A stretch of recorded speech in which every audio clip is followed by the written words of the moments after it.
All right, so now we're leaving zone 0, which is the house, and stepping out into zone 1. Zone 1 is the area that you frequent more often during the day than any of the adjacent areas expanding out. And it's where you spend a lot of your time at. And so this being the back porch is where I spend a lot of time at, and where most people will spend a lot of time at. It's also right here next to the kitchen, so we can bring out food scraps and put them in the compost pile, which is on this side of the porch right now, but I'm going to move it because I have other plans that I can use this space for that are more efficient, but we'll get into that later. So I'm going to move it over to this side here. We're going to build up a little small portion here with this wood, and then we're gonna design it and build it so that we can stack, so we can keep growing and adding this up until it just keeps getting richer and richer, right? And we'll layer in organic matter from the yard, grass clippings, leaves, things of that nature.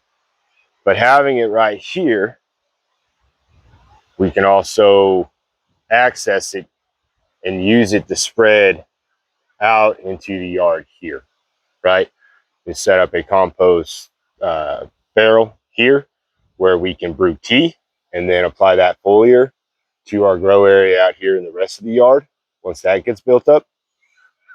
And then making it stackable, we can continue to add layers and just let it build up. Now, I thought that maybe a neat thing to do with this as well, where it can be beneficial to grow food also, is that we compost up there or even on this side, right? So we do a lot of heavy composting where things are breaking down and going through their process in one area.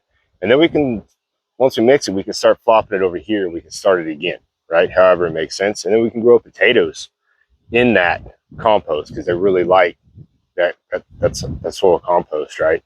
And then we can stack and build those as well so that, we chop and drop, add layers to it, harvest the potatoes, but also, use that plant matter to decompose and help fix this as well. So that's just an idea, right? Moving into here, this is our path. So we've talked about paths.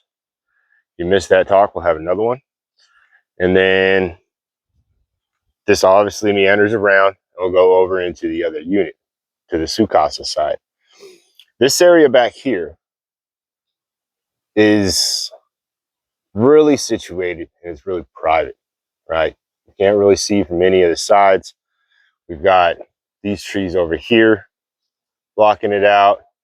It's blocked from the wind, as you can tell. It's not as windy right here because the house blocks that southern wind, but it also gets good sunlight.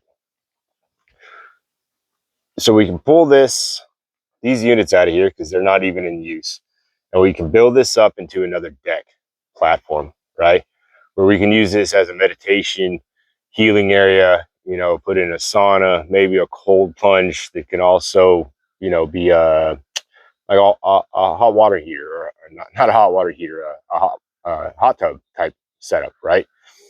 And just we'll can add plants, herbs, that aromatherapy type place. So we could use this as a therapeutic area to really get centered back into ourselves and heal our bodies as well as our minds. And so being that it's between both the units, I think it'd be very beneficial for my side, the Mikasa side, and then the Sukasa side for, folks that are here on retreat weekends or, are doing the short-term rental, vacation, you know what I mean?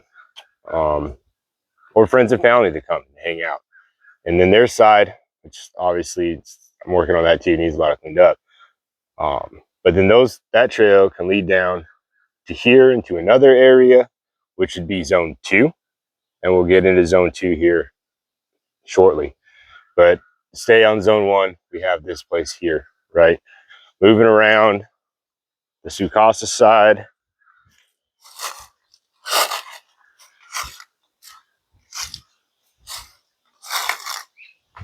Again, trail come up. This is where the neighbor's place is at. Obviously, we're pretty privatized from there, but we can add that extra layer of privacy by putting in a living fence. It goes from about where that tree is across the road there, right here, to this tree, and then down. And that could look like willows, that could look like taller shrubs, food, you know, that sort of thing there.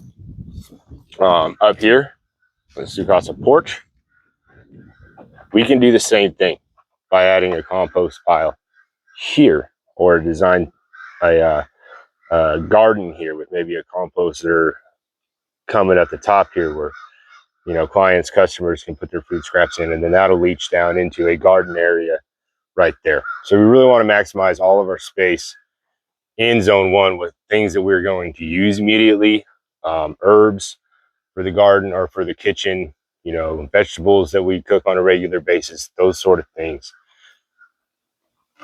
As you can see, this is the view from the Sukasa side. Having you know, a hot, or not a hot tub, but a sauna here in the middle, where it's up high enough we can walk through. Could add a layer of privacy as well. You know, we can put up a screen here and grow grapes on, right? Have like a trellis that comes up. We can grow some grapes, some hanging fruit, vegetables that you can come out here and pick them right off the vine as they're growing, for your barbecues. And we'll go down the stairs once again and continue our zone 1 walkthrough. This will be a trail again, living fence coming here. Do colder weather or shadier crop gardening right here. Could be flowers, you know. There's a lot more than just food when you're designing perennial systems. This right here, I would like to build into a couple of garden beds, or a vegetable area, right, for annuals, flowers, that sort of thing. So not only can our clients and customers have access to fresh, nutritionally dense food, but we can share that with our neighbors that we have right here too, right? And I will invite them to come and just help themselves whenever they need something. So that's part of that growing of abundance as well. In the permaculture aspect, is you're sharing that abundance with your community, right? I want to help these people and the people that are immediately around me, which is, you know, zone 4 or 5 as well. Then you're gonna walk through here.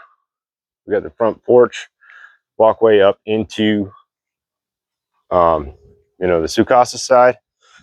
And with this being a place where people can come and have retreats, you know, stay for weekend workshops, or even the short-term rental, right?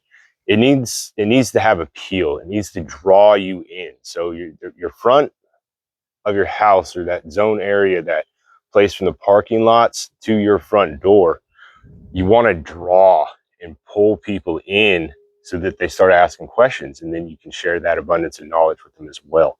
So this will be lined, tiki torches. I got some for now, which may change. You know, I may have additional, like I said, I want to grow the gardens here, so that could be patches of, you know, perennials, wildflowers, some just aesthetic, corn, who knows, right? We get a lot of sunlight right here. What to plant will come later on, but getting the site set up is important first, right?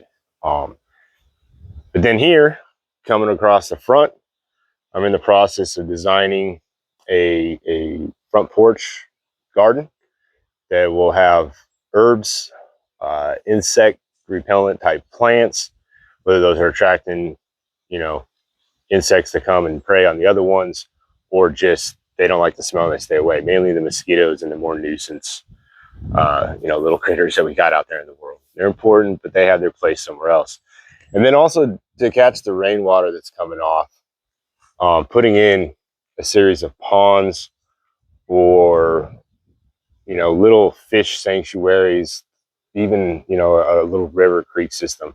They have the ambiance of the water flowing and falling. You'll have the fish areas that'll help, you know, also reduce that insect population, feed themselves, and then irrigate the rest of the garden, kind of like a natural swimming pool is, you know, where the water is being filtered by the plants. The fish are adding, you know, their waste products, like in an aquaculture system or aquaponics system.